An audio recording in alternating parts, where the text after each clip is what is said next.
UPPL डिस्ट्रिक्टनि मोनबा ब्लकनि आन्डारावहाय जोङो core committee मिटिंफोर लादों। जिल्लाजोंहाय दिनैहाय फुङावहाय कोर कमिटि मिटिं प्लास ब्रेकफास्टनि मिटिं दङमोन। जोंहा MP इलेक्शना फैगासिनो दङ नैबावहाय 2024 मायथाइयावहाय आरो दरं उदालगुरि समस्तियाव जिहेतु जों NDA UPPL BJP आरो AGP ज' नांनानै बेयाव गेलेगोन। गतिके बेनि प्रिपेयार्डनेसखौहाय एसे रिभिउ खालामफैनाय जादों। लोगोसे प्लास जोंना नैबे डिमाकुसियाव 16 तारिख अक्ट'बर खालि जोंहा सेन्ट्रेल वार्किं कमिटि मिटिं जागोन, CWC मिटिं जागोन। बेवहाय जोंनि जेसेबां गागि दैदेनगिरिफोर, जोंनि UPPLनि दैदेनगिरिफोर, जोंनि BTRनि चिफ सार, जोंनि UPPLनि मानगोनां मन्त्रि उरखाव ब्रह्म बिथांमोनखौ लानानै जोंनि मानगोनां member of parliament Rongora Narzary गासैबो जोंहा बाहाय 16 अक्ट'बर खालि बयबो प्रेजेन्ट थाफैगोन। बाहाय जोंना मेला जागोन गाजा गोमजायै आरो जोङो जोबोद ओंथि गोनां बाहाय मेल खुंनो नागिरदों। जोंनि बेयो फैगौ MP बिसायख'थिनि जोंनि माने जे स्ट्रेटेजि प्लानिं बेफोरखौ बेयाव गासिबो खालामनाय जागोन आरो डिमाकुसि ओनसोलनि रायजो राजाफोरखौ लोगो हमगोन, जोंनि कर्मिफोरखौ लोगो हमगोन। बिदिनो जोङो 16 अक्ट'बर खालि जों गाजा गोमजायै बे मेलखौ बोरै खुंनो हायो बेनि मोनसे प्रिपेरेसन आरो दिनै साइट भिजिट बेयाव आं खालामफैदों आरो जोंनि कर्मिफोर दङ, जोंनि सेन्ट्रेल कमिटिनि दैदेनगिरिफोर दं, जोंनि भेरगाव डिस्ट्रिक्टनि दैदेनगिरिफोर दं, जोंहा मानगोनां EM बिथांबो दङ, दावबायसा बर' बिथांबो दङ। जों जयैनो बेवहाय UPPL हान्जानि जे मेल जागोन बेनि थाखाय जों बोरै बेखौ साबना हामना खालामनो हायो बेनि थाखाय मोनसे जोङो प्रिपेरेसन बेयाव खालामफैदों। थाङै थुङै हाग्रामाजोंहाय रावबो थाहैनाय नंला। हाग्रामाया गावनि मानसिखौनो खालि सिनाया होनदों। गोदो प्रबिन बर'आ सिमोनहाय रिजाइन होदोंमोन। बिथाङा प्रबिन बर'आ जेनेरेल सेक्रेटारिमोन BPFनि। रिजाइन होखांग्रोमोना प्रबिन बर'खौ बिथाङा सिनाया होननानै बुंदों। बिथाङा चन्दन ब्रह्मखौबो सिनाया होनदों। दाखालि मास मोनसेसो सिगां आंखौबो सिनाया होननानै बुंदों बिथाङा। आङो मोनसे रुलिं हान्जानि जेनेरेल सेक्रेटारि दा। आंखौ सिनाया होननायाथ' बिराद माने साभाबिक दे, जेबो नङा। आं गुबुन हान्जानि मानसि। दा गावनि आगदा आखाइ चन्दन ब्रह्म बिथाङा 15 बोसोर BPFनि जानानै आसामनि केबिनेट मन्थ्रिमोन।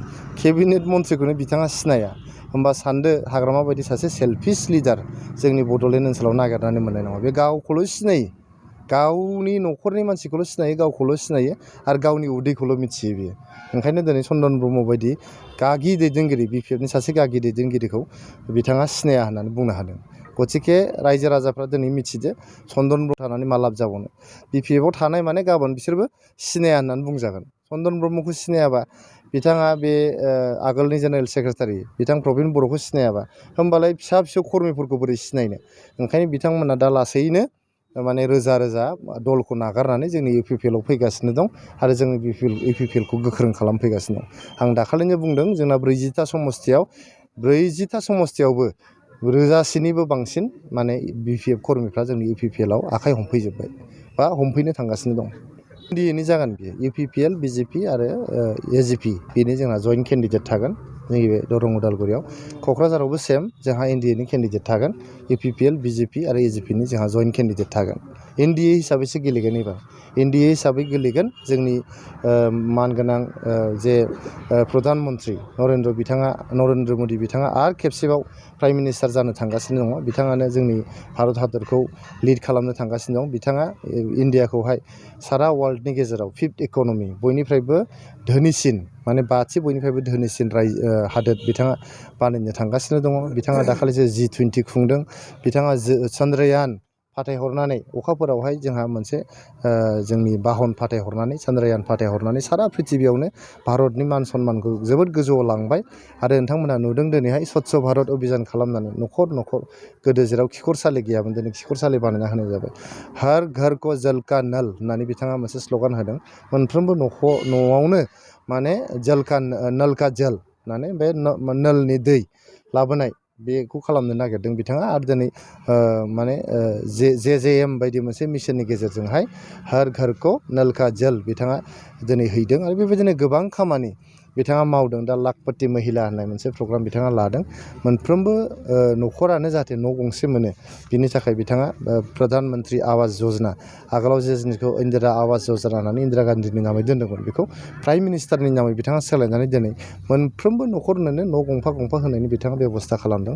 आरो बेबायदिनो गोबां बिथाङा खामानि मावदों जेरै जन धन यजना खालामनानै बिथाङा साफ्रोमबो मानसिनि एगेन्स्टै मोनफा मोनफा एकाउन्ट नाम्बार बिथाङा खुलिनो होदों बेजोंहाय गोबां रायजो राजाफ्रा हेल्प जादों गतिके थांनाय 9 बोसोराव जोंनि मानगोनां प्रधान मन्त्रि नरेन्द्र मदि बिथाङा गोबां खामानि मावबाय जोंनि आसामनि गिबि मन्त्रि डक्टर हिमन्त बिश्व शर्मा बिथाङा जोबोद खामानि मावबाय जेरै अरुणोदय स्किम होबाय अरुणोदय स्किम होनानै सासेयावनो दिनैहाय 1200 1250 आरो दा 1400 जानो थांगासिनो दं 1400 करि जोंहा पेन्सननि बेबस्था खालामनानै होनाय जादों बेबायदिनो गोबां खामानि दालां लामा सामफ्रामबो नोंथांमोना नुगासिनो बेखेवबाय थानाय दाखालिबो जोंना बाक्सा जिल्ला आरो तामुलपुर जिल्लानि मोननैखौहाय फोनांजाबनो थाखाय जे गोलाव दालां बे फाग्लादिया दैमानि सायाव बे दैमानि सायाव दालांखौ बिथाङा बेखेवनानै होबाय आरो नै 11 थारिखआव बिथाङा फैनानै जोंनि चिरां ओनसोलावहाय बासुगाव होननाय मोनसे जायगायावहाय रेलवे क्रसिंनि सायाव गिदिर गोलाव मोनसे फ्लाइअभार बिथाङा बेखेवफैगोन बेबायदिनो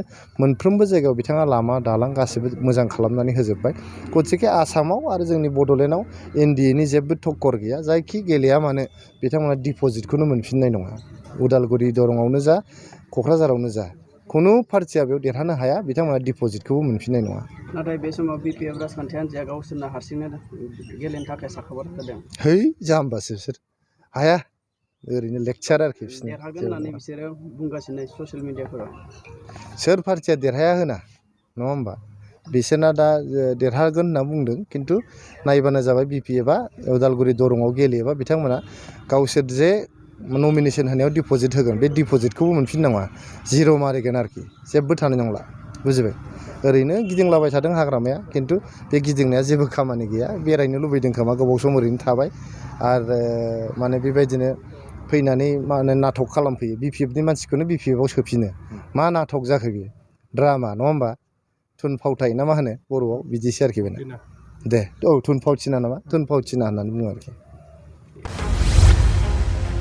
डिजिटेल बड' निउसनिफ्राय गासैखौबो खुलुमनाय आरो बरायनाय बावहरनाय जाबाय मदद आरो हेफाजाबनि नोजोरजों नोंथांमोननि सेराव दं डिजिटेल बड' निउस वेब पर्टेल सुखु दुखुनि समाव खैदां खैफोदनि समाव नोंथांमोननि राव जानानै ओंखारबोगोन डिजिटेल बड' निउस खौरां दैथायहरनो आरो जोंजों थोंजोङै फोनांजाबनो थाखाय जानबुं दं 6901559919 उदां आरो सैथो खौरां फोसावनायनि थांखिजों नोंथांमोननि सेराव दं डिजिटेल बड' निउस।